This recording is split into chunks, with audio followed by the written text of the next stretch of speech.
mientras yo vendía un jarrón por 10 euros para sobrevivir, mi familia disfrutaba de la fortuna que mi madre me había dejado. 90.000 euros. Me llamaron fraude cuando aparecí para reclamar lo que era mío. Pero no contaban con que mi madre, antes de morir, me había dejado un arma secreta. Lo que descubrí dentro de su diario lo cambió todo para siempre. Antes de continuar, suscríbete al canal y cuéntanos desde dónde estás escuchando en los comentarios. Me llamo Elena. Este año he cumplido los 38. Durante mucho tiempo, pensé que solo necesitaba criar a mi hijo, verlo crecer sano, y que con eso, mi vida ya estaría completa. Que no tendría nada de qué arrepentirme. Pero entonces, llegó un día en que me di cuenta, de que hay cosas que, por mucho que des, no siempre te serán devueltas. Y otras, las que creías perdidas, a veces vuelven a ti de la forma más extraña. Todo empezó en una mañana de domingo. Una de esas mañanas de julio en Madrid, donde el aire pesa y el sol golpea el asfalto sin piedad. Yo estaba en el Rastro, el mercado al aire libre. Sentada en el suelo, sobre una manta pequeña y descolorida. A mi alrededor, el bullicio de siempre. Vendedores gritando, turistas curiosos, el olor a cuero y a comida frita mezclándose en el aire. Pero yo no oía nada. Solo sentía el calor que subía desde el suelo y el peso de la vergüenza en mi nuca. Sobre la manta, había extendido los restos de mi antigua vida. Un viejo hervidor de agua, un par de camisas de mi exmarido que no tuve corazón para tirar, unos vasos con el borde mellado, y, en un rincón, un jarrón de cerámica. Era viejo, de un color apagado, casi sucio. El dibujo de unas flores azules estaba casi borrado por el tiempo y tenía una pequeña muesca en el borde. Lo había encontrado al fondo de un armario mientras hacía limpieza después del divorcio. Estaba envuelto en un trozo de terciopelo antiguo, como si alguien, alguna vez, lo hubiera considerado un tesoro. Lo puse a la venta sin ninguna esperanza. Quizás 10 euros. Quizás 5. Lo suficiente para comprar la leche de Mateo para la semana y poco más. Mi hijo. Mateo. Tenía 6 años y estaba sentado a mi lado, jugando tranquilamente con un cochecito de plástico. Era un niño bueno.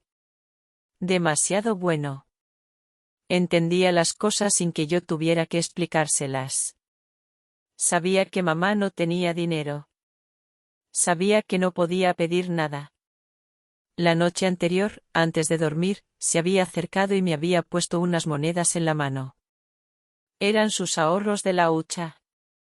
Para la leche, mamá, me susurró. No te preocupes. Yo solo pude darme la vuelta para que no me viera llorar.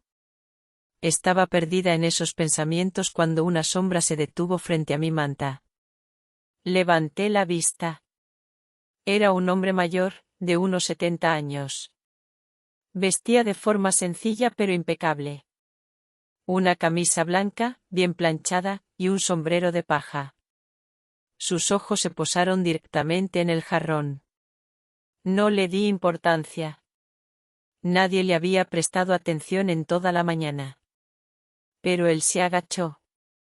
Con mucho cuidado, lo cogió con ambas manos, como si estuviera sosteniendo algo frágil y sagrado. Lo levantó a la altura de sus ojos, examinando cada detalle. Y entonces, vi cómo sus ojos se abrían de par en par. Y luego, se enrojecían. Me sentí incómoda. ¿Le interesa?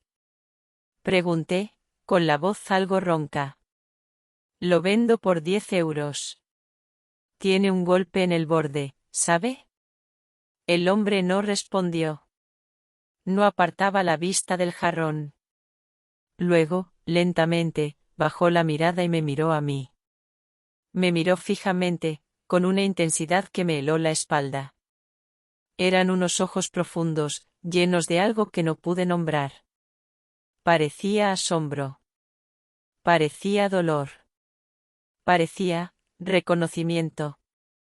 Y entonces, con una voz que sonó como un susurro roto, como si no pudiera creer lo que estaba viendo, dijo las palabras que lo cambiaron todo.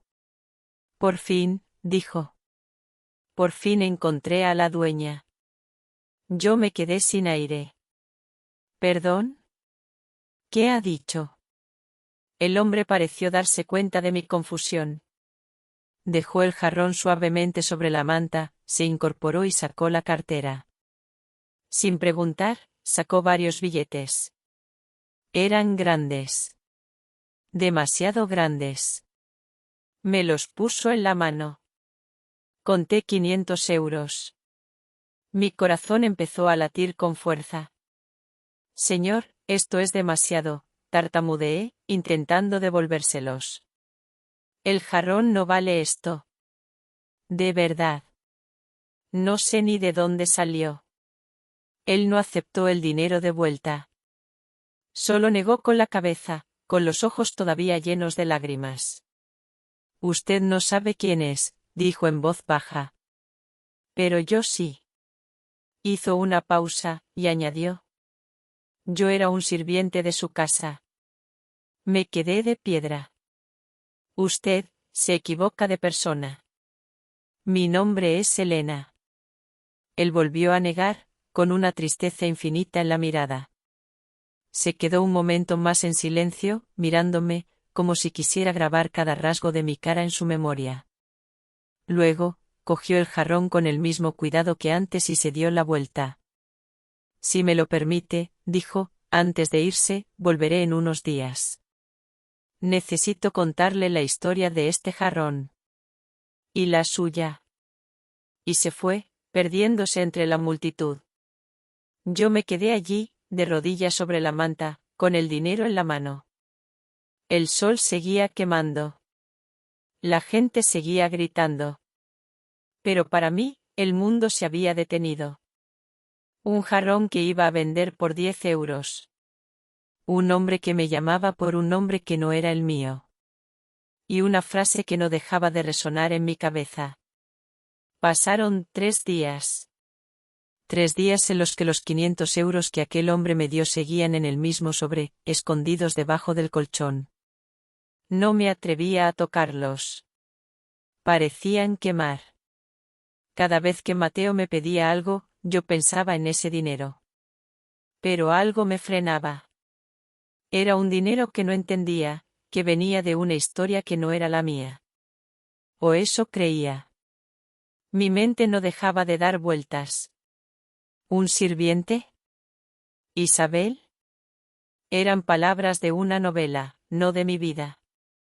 Mi vida era un piso pequeño en Vallecas, el olor a frito del bar de abajo y contar las monedas para llegar a fin de mes. Al tercer día, llamaron a la puerta. Era él. El hombre del rastro. Se llamaba Julián. Iba vestido igual de impecable, con su camisa blanca y su sombrero en la mano. Le invité a pasar con un gesto torpe. Mi apartamento, de apenas 30 metros cuadrados, de repente me pareció demasiado pequeño, demasiado desordenado para un hombre como él. Se sentó en la única silla que teníamos junto a la mesa. Mateo le miraba con curiosidad desde el sofá. Julián le sonrió con una dulzura que me sorprendió. Luego, me miró a mí y empezó a hablar. Su voz era tranquila, pausada, como la de un abuelo contando un cuento. Pero lo que contaba no era un cuento. Era mi vida. O la vida de otra persona que, según él, era yo. Me dijo que durante más de 40 años, había servido a la familia Soler. Una familia de Talavera de la Reina, famosa por su cerámica. Eran artistas, me explicó. Generaciones de artistas que moldeaban el barro y lo convertían en belleza. La joya de la familia era la hija menor, Isabel Soler. Una joven con un talento extraordinario y un corazón rebelde. Mientras hablaba, sacó de una carpeta una fotografía antigua. Estaba amarillenta por los bordes. En ella, una mujer joven, de una belleza serena, sostenía en brazos a una niña pequeña. La niña tendría unos 3 años. Llevaba un vestido blanco y miraba a la cámara con unos ojos enormes y oscuros. Mis ojos. Eran exactamente mis ojos. Sentí un escalofrío. Esa es su madre, la señorita Isabel, dijo Julián, con la voz cargada de emoción. Y esa niña, es usted. Yo negué con la cabeza. No podía ser. Mi madre era Sofía, la mujer que me había criado. La única madre que había conocido. Usted se equivoca, repetí, casi en un susurro. Se lo aseguro. Julián no discutió. Siguió con su relato. Me contó que Isabel se enamoró de un joven ceramista que trabajaba para la familia. Se llamaba Arturo. Un hombre humilde, sin apellido, pero con un talento inmenso. La familia Soler, por supuesto, se opuso a esa relación. La consideraban una deshonra. Pero Isabel no cedió. Se quedó embarazada. Y entonces, la matriarca de la familia, doña Elvira, tomó una decisión. Expulsó a su propia hija de la casa. Julián hizo una pausa. Sus ojos se nublaron. La señorita Isabel se fue a vivir a Madrid, a un pequeño apartamento. Sola.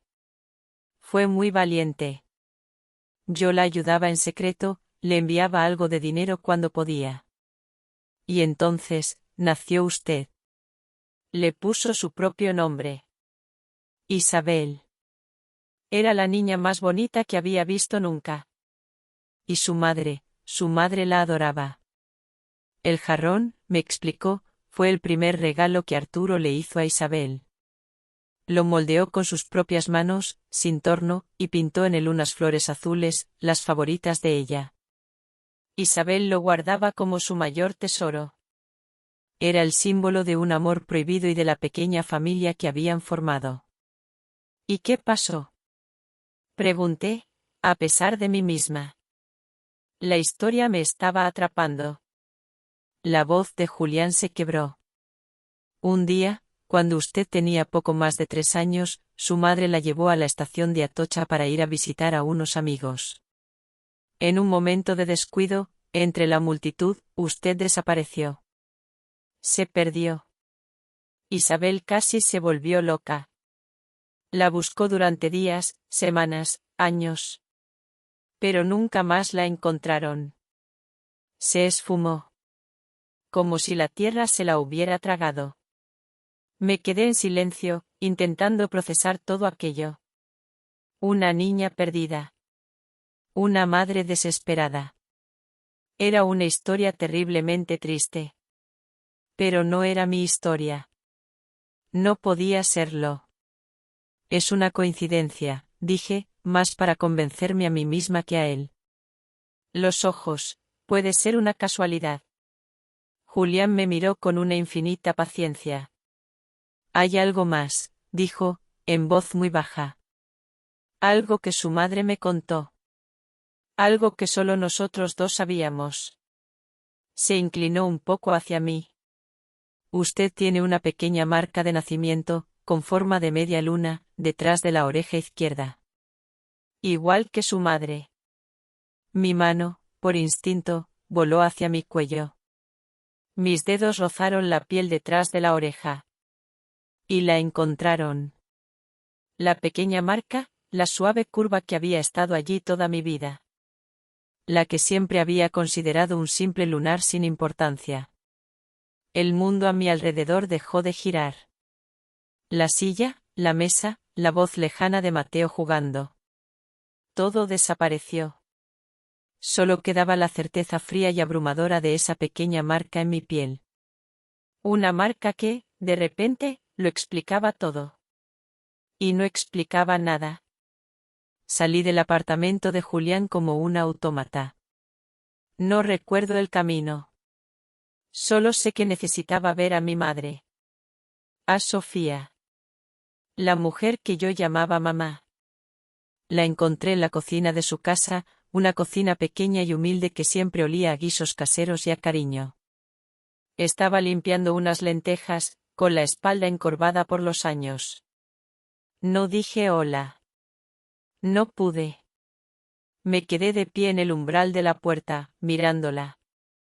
Ella notó mi presencia y se dio la vuelta. Al verme, su sonrisa se borró. Vio algo en mis ojos. Algo que nunca antes había visto. ¿Elena? ¿Qué pasa, hija? Estás pálida. Mi voz salió como un hilo. Mamá, ¿quién soy? Ella dejó caer el puñado de lentejas sobre la mesa. El sonido seco de los granos esparciéndose por el hule fue el único ruido en la habitación. No respondió. Solo bajó la mirada. Y en ese silencio, encontré mi respuesta. Ha venido un hombre, continué, con la voz temblando. Me ha contado una historia. Una historia sobre una niña perdida en la estación de Atocha. Una niña que llevaba un jarrón de cerámica. Los hombros de Sofía empezaron a temblar. Se sentó pesadamente en una silla, sin atreverse a mirarme. Mamá, por favor, le supliqué. Dime la verdad. Y entonces, empezó a llorar. Un llanto silencioso, ahogado, que le sacudía todo el cuerpo. Lloró durante un largo rato. Yo esperé. Tenía 38 años, pero en ese momento, me sentí como una niña pequeña, asustada, esperando a que su madre le dijera que los monstruos no existen. Cuando por fin pudo hablar, su voz era apenas un susurro. Fue hace más de 30 años. Yo acababa de llegar a Madrid. No tenía a nadie. Limpiaba casas, vendía pañuelos en la calle, lo que fuera para sobrevivir. Una tarde, estaba en la estación de Atocha, esperando para coger el último tren de cercanías. Y te vi. Hizo una pausa, tragando saliva. Estaba sola, de pie junto a una columna. Llorabas y llorabas. Y abrazabas ese jarrón como si fuera tu vida. La gente pasaba a tu lado, nadie se detenía. Pensé que tu madre habría ido al baño, que volvería enseguida. Pero pasaron los minutos, y luego las horas. Nadie vino a por ti. Me contó cómo se había acercado, cómo le había preguntado por su mamá. Pero yo era demasiado pequeña, solo balbuceaba un nombre que ella no entendía. Me contó cómo me había llevado con ella a su pequeño cuarto alquilado, pensando que al día siguiente me llevaría a la policía. Pero, su voz se rompió, esa noche tuviste fiebre. Delirabas. Te cuidé toda la noche. Y a la mañana siguiente, cuando abriste los ojos y me sonreíste, no pude. No pude entregarte. Sus palabras eran puñales que se clavaban en mi corazón. Tenía tanto miedo, continuó. Era una inmigrante sin papeles. Pensé que me acusarían de haberte secuestrado, que me meterían en la cárcel, que me deportarían. Y sobre todo, tenía miedo de que te llevaran a un orfanato. De que te quitaran de mi lado. Fui egoísta, hija. Fui una cobarde. La miré. Vi a la mujer que me había curado las heridas de las rodillas. La que me había cantado canciones de cuna en un idioma que no era el mío.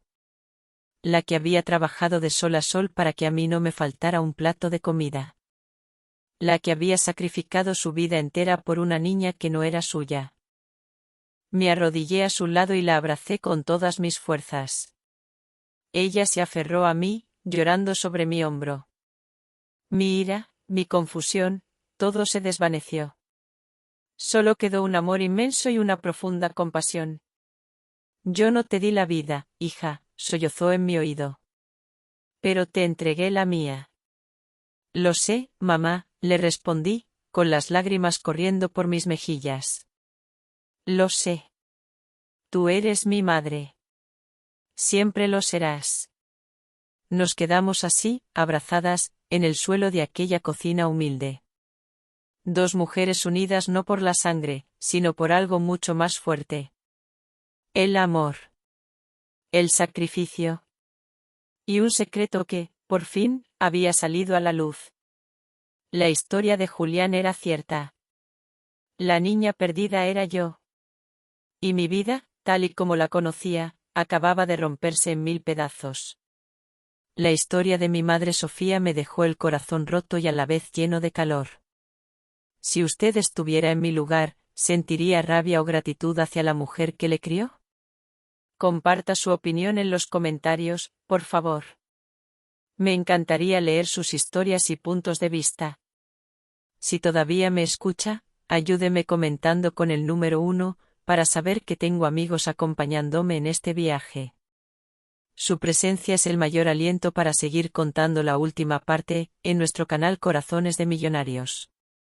Una semana después, acepté la propuesta de Julián.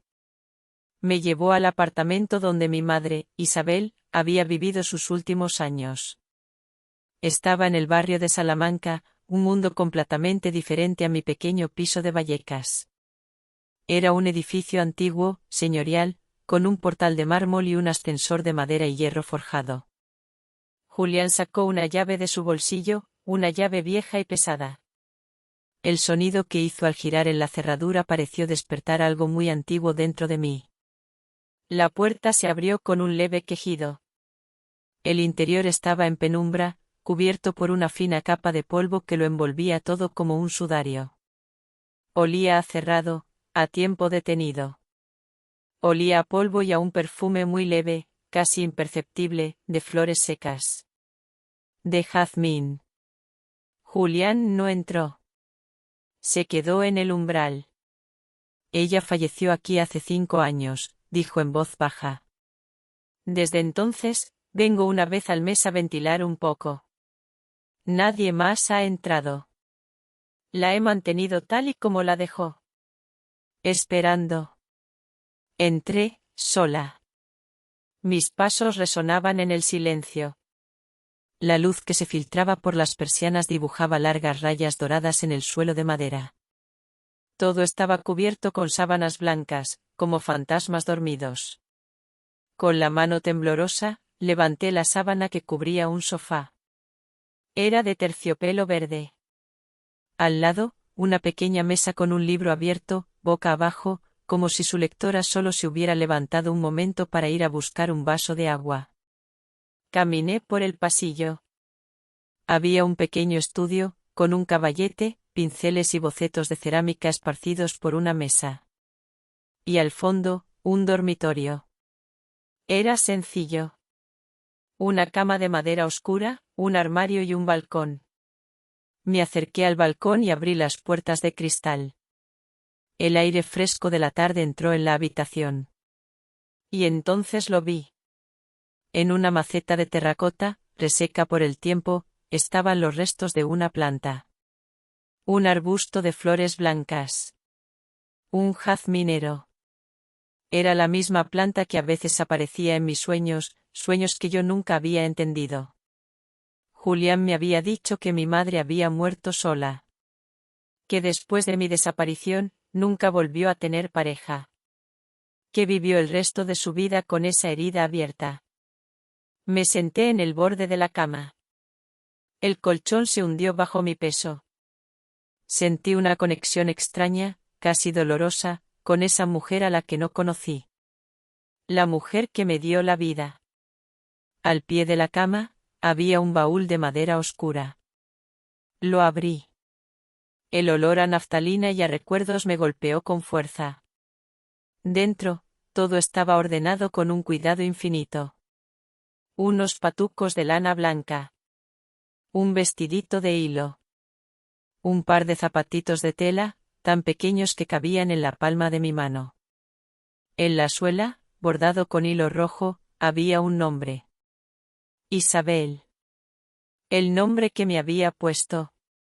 El nombre que yo nunca había usado. Debajo de la ropa, había algo más. Un cuaderno de tapas de cuero. Lo saqué con manos temblorosas. Era un diario. Su diario. La primera página tenía una caligrafía elegante, casi perfecta. 5 de abril. Hoy ha nacido mi hija. Mi pequeña flor. La he llamado Isabel, como yo. Porque es un pedazo de mi alma. Ha llegado a mi vida entre lágrimas, pero sé que será la flor más dulce de mi existencia. Pasé las páginas. Cada una era un testimonio de su amor por mí. Dibujos que yo había hecho. Un mechón de mi pelo guardado en un sobrecito. Y sus palabras. Palabras llenas de ternura, de miedos, de esperanzas. Leí sobre mis primeros pasos, mi primera palabra.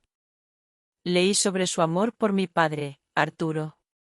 Un amor que describía como la arcilla bajo las manos de un alfarero, a veces duro, a veces frágil, pero siempre capaz de crear belleza. Y entonces, llegué a las últimas páginas escritas. La caligrafía había cambiado. Era temblorosa, casi ilegible, manchada por lo que parecían ser lágrimas secas. Hoy cumples 4 años, mi vida. Te he hecho un pastel, como cada año. Está aquí, sobre la mesa.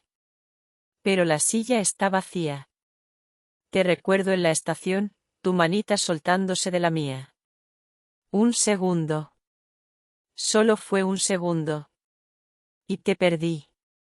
Te he buscado por todas partes, he gritado tu nombre hasta quedarme sin voz. Pero no estás. Dios mío, ¿dónde estás? Y en la última página escrita, solo había una frase. Hija mía, si algún día lees esto, quiero que sepas que cada día de mi vida ha sido una búsqueda de ti. Perdóname. Perdóname por no haber sabido protegerte. Cerré el diario. Lo abracé contra mi pecho. Y lloré. Lloré por la niña que fui. Lloré por la madre que nunca tuve. Lloré por todo el amor que se había quedado encerrado entre las páginas de ese cuaderno y las paredes de aquella casa silenciosa. En ese momento, ya no había dudas. Yo era Isabel. Era la hija de esa mujer. Y mi historia, la verdadera, no había hecho más que empezar. Cuando salí de la habitación, Julián seguía esperando en el umbral. Vio el diario en mis manos. Vio mis ojos hinchados. No hizo falta decir nada. Él lo entendió todo. Me senté en el sofá de terciopelo verde, el polvo levantándose a mi alrededor. El silencio era denso, pesado. Hay algo más que debes saber, dijo Julián, rompiendo el silencio. Su tono era más serio ahora, casi grave.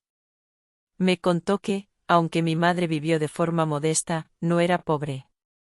Tenía un talento único. Después de mi desaparición, se refugió en su arte. Creaba piezas de cerámica únicas, obras de una belleza melancólica que vendía discretamente a través de unos pocos amigos y coleccionistas de confianza. No gastaba el dinero. Lo ahorraba. Todo. ¿Para qué? Pregunté, sin entender. Para usted, respondió Julián. Ella nunca perdió la esperanza. Creía que, algún día, usted volvería. Y quería asegurarse de que, si eso ocurría, no le faltara nada. Sacó de su carpeta un documento. Era una copia de un testamento, sellado por un notario. Lo leí por encima. Las palabras legales eran frías, impersonales. Pero el mensaje era claro. Isabel Soler legaba todos sus bienes a su única hija, desaparecida, de nombre Isabel. Los bienes incluían aquel apartamento, los derechos de autor de todos sus diseños de cerámica y una cuenta bancaria. En la cuenta había 90.000 euros. 90.000 euros. A mí, que llevaba meses luchando por conseguir 10. Me sentí mareada. Era demasiado. Demasiado dinero. Demasiada responsabilidad. Demasiado todo. Pero hay un problema, continuó Julián, y su voz me devolvió a la realidad. Un gran problema. Pruebas sólidas. El diario, el testimonio de Julián, la marca de nacimiento, y sobre todo, una prueba de ADN lo confirmará todo sin lugar a dudas. Sentí un gran alivio. Por primera vez, sentí que tenía una oportunidad. Pero, continuó David, y su tono se volvió más serio, no va a ser fácil. La familia Soler tiene mucho poder. Y mucho dinero. Carmen no se rendirá sin luchar. Hará todo lo posible para desacreditarla. No tuvimos que esperar mucho para comprobarlo. 2 días después, llegó. Un sobre grande, de aspecto oficial. Lo trajo un mensajero. Era un burofax. Un requerimiento legal enviado por el bufete de abogados de Carmen. El lenguaje era frío, legalista, lleno de términos que apenas entendía. Pero el mensaje era muy claro. Se oponían formalmente a la ejecución del testamento de Isabel Soler. Negaban que yo fuera quien decía ser. Me acusaban de ser una impostora, una oportunista que intentaba aprovecharse de una tragedia familiar. Exigían que todas las pruebas, incluyendo el diario, fueran sometidas a un peritaje judicial. Y terminaban con una advertencia velada: si seguía adelante con lo que ellos llamaban esta farsa, emprenderían acciones legales contra mí por intento de estafa. Me quedé mirando el papel, temblando. Las palabras parecían saltar de la página y abofetearme. Impostora. Estafadora. Farsa. Así era como me veían. Así era como me iban a tratar. La guerra había comenzado. Llamé a David inmediatamente. Le leí el contenido del burofax. Él no pareció sorprendido. Era de esperar, dijo, con calma. Es su primera jugada. Intentan asustarla para que se retire. No se preocupe, Elena. Estamos preparados. Su calma me tranquilizó un poco. Pero esa noche, no pude dormir. Daba vueltas en la cama, con las palabras de Carmen resonando en mi cabeza. ¿Y si tenían razón? ¿Y si yo solo era una pobre mujer que se había aferrado a una historia fantástica para escapar de su propia vida miserable? La duda, como un veneno, empezó a extenderse por mis venas. Pero entonces, David me llamó al día siguiente. Su voz sonaba diferente. Sonaba emocionada. Elena, tengo noticias, dijo. Y son buenas. He estado investigando. Y he descubierto algo que la familia Soler no esperaba. Me explicó que había contactado con varios expertos y coleccionistas de arte. Y que el nombre de Isabel Soler era conocido en ciertos círculos. No por su familia, sino por su obra. Sus piezas eran muy valoradas. Se consideraban obras de una artista con una sensibilidad única. Esto es muy importante, Elena, me dijo David. Esto demuestra que su madre tenía una carrera artística propia, una fuente de ingresos independiente de su familia. Demuestra que el patrimonio que le dejó no era un capricho, sino el fruto de su propio trabajo y talento. Esto refuerza la validez del testamento. Y debilita la posición de Carmen. Al colgar el teléfono, sentí una nueva oleada de fuerza. Mi madre no solo había sido una víctima. Había sido una luchadora. Una artista que, a pesar del dolor y la soledad, había seguido creando belleza. Y yo era su hija. No iba a permitir que nadie manchara su memoria. No iba a dejar que ganaran. La batalla solo acaba de empezar, y sé que el camino que tengo por delante estará lleno de espinas. Si usted sigue escuchando, ayúdeme, por favor, comentando con el número 1, para saber que tengo amigos acompañándome en este viaje. Su presencia es el mayor aliento para seguir contando la última parte de esta historia en nuestro canal, Corazones de Millonarios. Carmen no tardó en mover ficha. Al ver que la vía legal no era suficiente para detenerme, decidió atacar de otra forma. De una forma más sucia. Más personal. Todo empezó de manera sutil. La sensación de ser observada. Al principio, pensé que era mi imaginación, que la tensión me estaba afectando. Pero no un día, al salir del supermercado, vi a un hombre parado al otro lado de la calle. No hacía nada. Solo miraba. Al día siguiente, estaba cerca del portal de mi casa. No me decía nada. No se acercaba. Pero su presencia era una amenaza silenciosa. Luego, empezaron los rumores. Mis vecinos, la gente del barrio que antes me saludaba con amabilidad, ahora me miraban de reojo. Cuchicheaban a mi paso. Una tarde, la madre de un compañero de colegio de Mateo me paró en la calle. Me enseñó su teléfono móvil. Había un artículo en una página de internet, una de esas páginas de noticias falsas. El titular era cruel, la impostora que intenta robar la herencia de una ilustre familia. El artículo estaba lleno de mentiras. Decía que yo era una estafadora profesional, que me aprovechaba de la memoria de una mujer fallecida. Y lo peor de todo, había fotos. Fotos mías en el rastro, sentada en el suelo, con mi manta de vendedora ambulante. Fotos de la fachada humilde de mi edificio. Me sentí desnuda. Humillada. Llamé a David, desesperada. ¿Es ella, Elena?, me dijo, con la voz llena de rabia contenida. Está usando su dinero para envenenarlo todo, para poner a la opinión pública en su contra. Para que usted se sienta sola y se rinda. Y casi lo consiguió. Esa noche, me senté en la cocina, a oscuras. El peso del mundo parecía haberse derrumbado sobre mis hombros. ¿Valía la pena todo esto? ¿Valía la pena someter a mi hijo, a mi padre, a Julián, a Sofía, a toda esta suciedad? ¿Por qué no podía simplemente coger a Mateo y desaparecer? Olvidarme de Isabel, de la herencia, de Carmen. Volver a mi vida de antes. Una vida pobre, sí. Pero tranquila. Pensé seriamente en abandonar.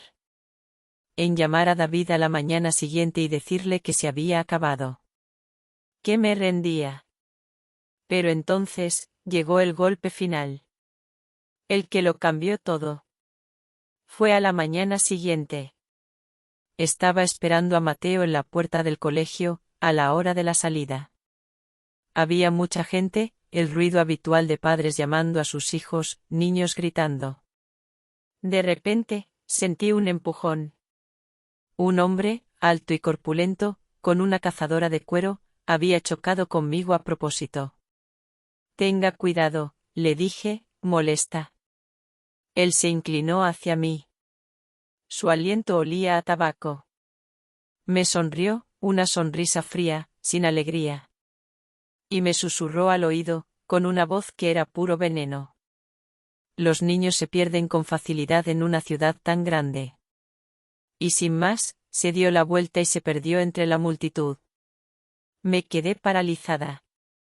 El corazón me martilleaba en el pecho. No fue la humillación. No fue el acoso. Fue esa frase. Esa amenaza directa a lo único que me importaba en el mundo. A mi hijo. En ese instante, todo mi miedo, toda mi duda, toda mi desesperación, se transformaron en otra cosa. En furia. Una furia helada, profunda. La furia de una leona a la que le han amenazado a su cachorro. Carmen había cruzado la última línea. Había tocado a mi hijo. Y eso no se lo iba a perdonar jamás. Llamé a David desde la misma puerta del colegio. Mi voz ya no temblaba.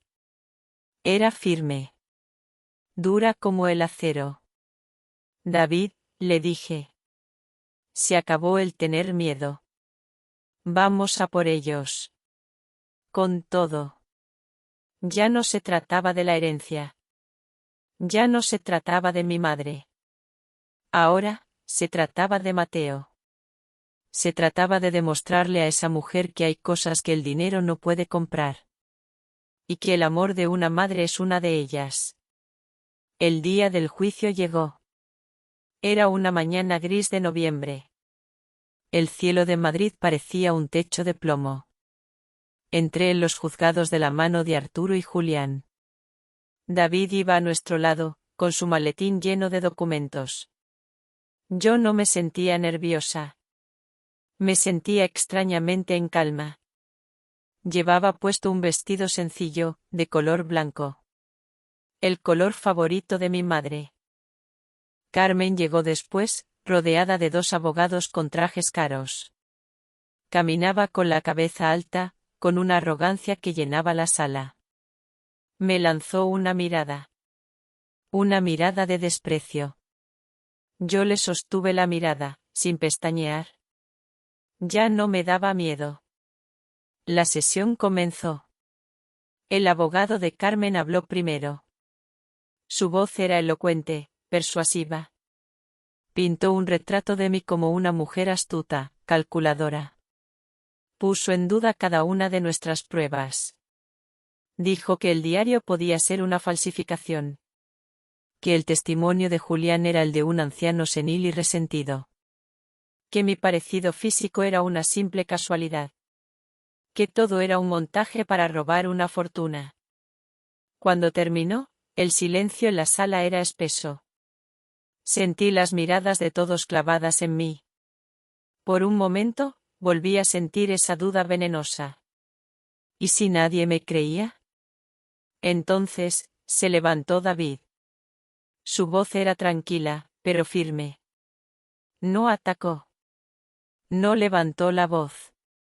Simplemente, empezó a construir un muro de evidencias, ladrillo a ladrillo. Primero, presentó el resultado de la prueba de ADN, que confirmaba con un 99,9% de probabilidad que yo era la hija biológica de Isabel Soler. Después, llamó a un perito calígrafo, que certificó que la letra del diario era, sin ninguna duda, la misma que la de otros documentos manuscritos de mi madre. Luego, llamó al experto en arte, que habló del valor y la autenticidad de la obra de Isabel, demostrando que ella tenía su propio patrimonio. El muro de mentiras de Carmen empezó a agrietarse. Pude verla en su asiento, inquieta, susurrando al oído de su abogado. Y entonces, David dio el golpe de gracia. Señoría, dijo, dirigiéndose al juez. Para terminar, quisiéramos presentar una última prueba. Una que no habíamos encontrado hasta hace unos días. Julián se la había entregado la noche anterior. La había encontrado en el fondo de un viejo baúl, entre los papeles personales del padre de Isabel, ya fallecido. Era una carta. David se aclaró la garganta y empezó a leer. La carta estaba fechada hacía 10 años. El remitente era el antiguo chofer de la familia Soler, un hombre que había muerto poco después de escribirla. La carta era una confesión. Una confesión escrita en su lecho de muerte, dirigida a su antiguo patrón para descargar su conciencia. En ella, el chofer contaba, con todo lujo de detalles, lo que realmente ocurrió aquel día en la estación de Atocha. Contaba que no fue un descuido. Que no fue un accidente. Contaba que había recibido una orden. Una orden directa. De Carmen. Le ordenó que me cogiera cuando Isabel no miraba, que me llevara a la otra punta de la estación y que me dejara allí, sola. Para solucionar el problema. Para eliminar la mancha del honor de la familia. Cuando David terminó de leer, un murmululo de asombro recorrió la sala. Yo me quedé sin respiración. Así que no me había perdido. Me habían abandonado. Me habían arrancado de los brazos de mi madre. Deliberadamente. Miré a Carmen. Estaba blanca como el papel. Su rostro era una máscara de pánico y odio. Intentó decir algo, balbuceó que era una mentira, una calumnia. Pero ya era tarde. La verdad, como el agua, siempre encuentra una grieta por la que salir a la luz. el juez no necesitó mucho tiempo para deliberar. La sentencia fue clara y contundente. Se reconocía mi identidad como Isabel Elena Soler. Se declaraba válido el testamento de mi madre, convirtiéndome en su única y legítima heredera. Y lo más importante, se ordenaba abrir una investigación penal contra Carmen por su posible implicación en un delito de abandono de menores. Al oír las palabras del juez, me eché a llorar. Pero esta vez, no eran lágrimas de dolor. Eran lágrimas de alivio. De justicia. Por mí. Y sobre todo, por ella. Por mi madre. La mujer que, desde algún lugar, por fin, podía descansar en paz. Han pasado 2 años desde aquel día en el juzgado. A veces, cuando me detengo a pensar, todo parece un sueño. Un sueño extraño, doloroso y, al final, increíblemente hermoso. La vida que tengo ahora no se parece en nada a la de antes. Nos mudamos al apartamento de mi madre. Arturo, mi padre, Mateo y yo. Los primeros meses fueron extraños. Éramos 3 desconocidos intentando aprender a ser una familia. Pero poco a poco, el silencio incómodo se fue llenando de risas. Las risas de Mateo. Y el olor a polvo fue reemplazado por el olor del café por las mañanas y de la arcilla húmeda por las tardes. Con una parte del dinero de la herencia, reformamos el apartamento. No lo cambiamos mucho. Solo lo llenamos de luz. Y en el pequeño estudio de mi madre, instalamos un torno de alfarero para mi padre. Al principio, se negó a tocarlo. Decía que sus manos ya estaban viejas. Pero un día, lo encontré allí, sentado, con un trozo de barro girando entre sus dedos. Y en su rostro, vi una sombra de la sonrisa de aquella vieja fotografía en blanco y negro. El resto del dinero lo invertí en un sueño. Alquilé un pequeño local a pie de calle, no muy lejos de casa. Y abrí un taller de cerámica. Lo llamé Taller Flor de Naranjo. No sé muy bien por qué. Quizás porque el naranjo es un árbol que tarda en dar frutos, pero cuando lo hace, sus flores perfuman todo el aire. El taller no es grande. Pero siempre está lleno de vida. Por las mañanas, mi padre y yo trabajamos juntos. Él me está enseñando el oficio, el secreto de la tierra y el fuego. Dice que lo llevo en la sangre. Mis manos, que antes solo sabían contar monedas, ahora saben dar forma a la arcilla.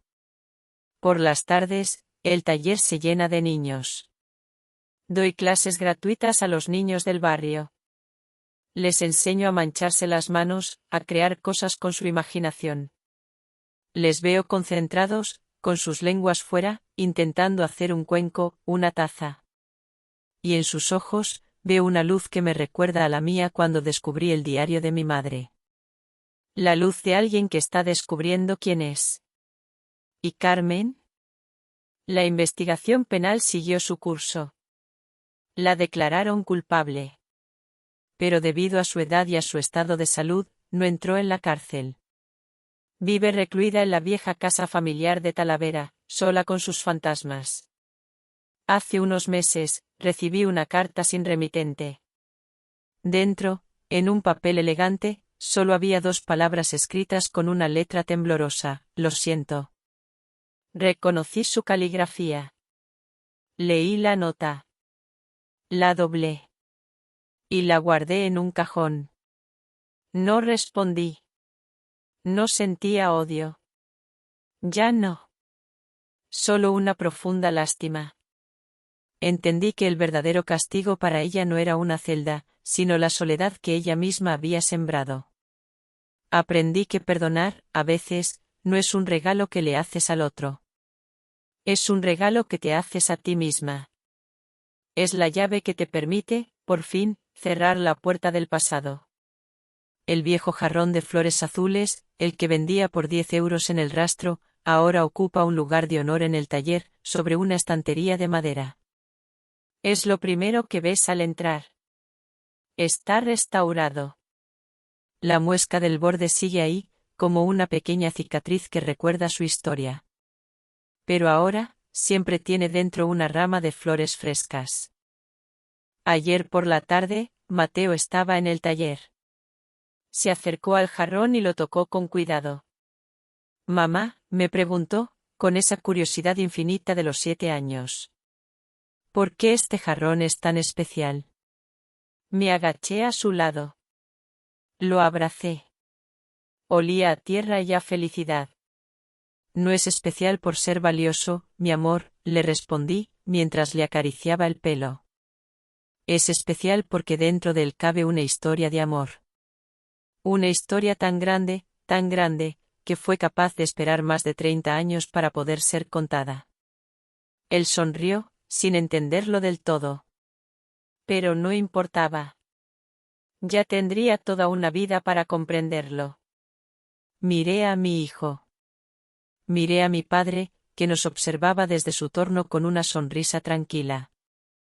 Miré las paredes de mi taller, llenas de las pequeñas y maravillosas obras de arte de los niños. Y me sentí, por primera vez en mi vida, completa. Ya no era Elena, la mujer divorciada que vendía sus recuerdos en un mercadillo. Ni era Isabel, la niña perdida de una historia trágica. Era, simplemente, yo. Una mujer que había aprendido que, a veces, tienes que romperte en 1000 pedazos para poder reconstruirte. Y que las raíces más fuertes son las que crecen en la tierra abonada por el amor y la verdad. Y aquí termina la historia de Elena. ¿Qué piensan de su decisión final? ¿Habrían hecho algo diferente en su lugar? Compartan sus pensamientos en los comentarios. Les aseguro que leo cada una de sus palabras. Si esta historia les ha hecho reflexionar o sentir algo especial, no olviden dejar un me gusta, compartirla con alguien a quien crean que también le pueda emocionar, y suscribirse al canal, Corazones de Millonarios, para no perderse los próximos misterios del corazón que descubriremos juntos. Nos vemos en la próxima historia. Y quién sabe, quizás la próxima vez, el protagonista, sea usted.